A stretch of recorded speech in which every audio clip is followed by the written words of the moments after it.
this work is some of the most deepest, most impactful work that we can do if we can if we can start to shift the mindset around this passing on a collective scale. I think that's where we can really start making tidal waves in this work. Yeah, well, first of all, we have to unpack this end of life concept. First, I agree that these ceremonies are celebration. They're not tragic in any kind of way. And Mm. the celebration of life, the celebration of what's coming next.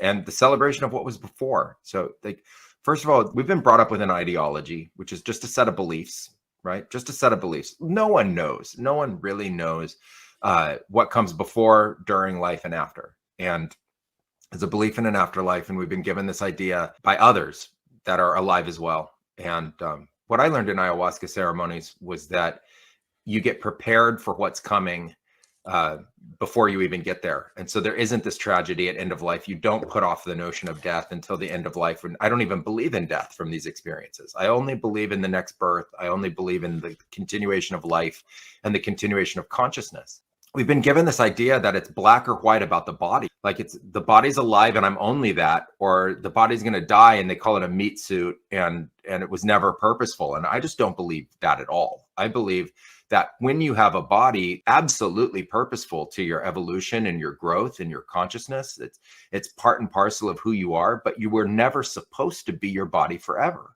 On the contrary, it was just a transitory state that you were in. So I don't discount the importance of the body. This body that I have and the body that you have is miraculous. It's Mm. fundamentally amazing right now. It needs to be celebrated.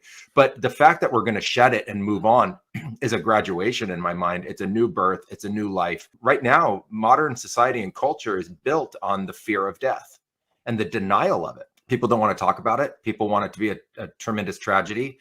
They don't want to embrace this greater mystical context to life itself. We get the situation where people are in this fear and we're encapsulated, and it's this, tragic concept about life, and death. And I don't see it that way. I fundamentally see that this is a celebration. I think that we have to move beyond this concept of being scared of death. I went into the ancestry in vision and ceremony, and I just said, okay, how many of my ancestors have passed on? And I saw billions and billions and billions. And I said, well, if they could do it, I can do it. Yeah. If they can do it, everyone can do it. So we have to change this mythology about it. And then I went to Source and I said, Source, did you make death a terrible thing? And Source was like, why would I do that to me? Why would I do that to us?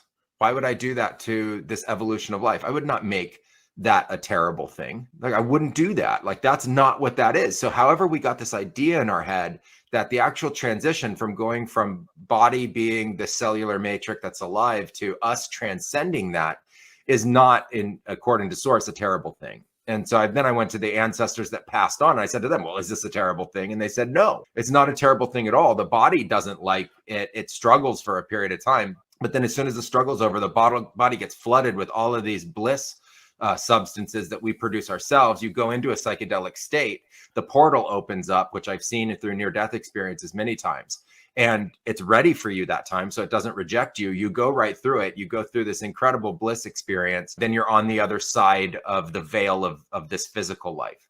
And so through all of those experiences, I just had to redefine this in my head. And I said, wow, there's no death in the way that it was presented. Yeah. That concept for me, I mean, I'm saying, like, as I go through it, I won't die. Yeah. And then I had the teachings of my elders that said, I'm going to be so awake when that passing comes, when that transition comes, that I will be eyes wide open, watching every moment of it, every second of it, meeting Source in its totality and moving through that and moving fully into what they call spirit. And so I've had every single corroboration that I could imagine support this theory that we have a bad ideology and a bad ideology matrix around death in our minds, and we need to update. We need to update immediately. These ceremonies are a way to do it. Talking about it's a way to do it. Mm-hmm. Sharing these ideas is a way to do it. Normalizing our experience is a way to do it. And we have to move past this fear and this terror that we have about passing on. On the contrary, I think that we are eternal already, and everyone listening is already eternal. So why are we spending part of our eternity freaking out about something that's fundamentally an illusion to begin with?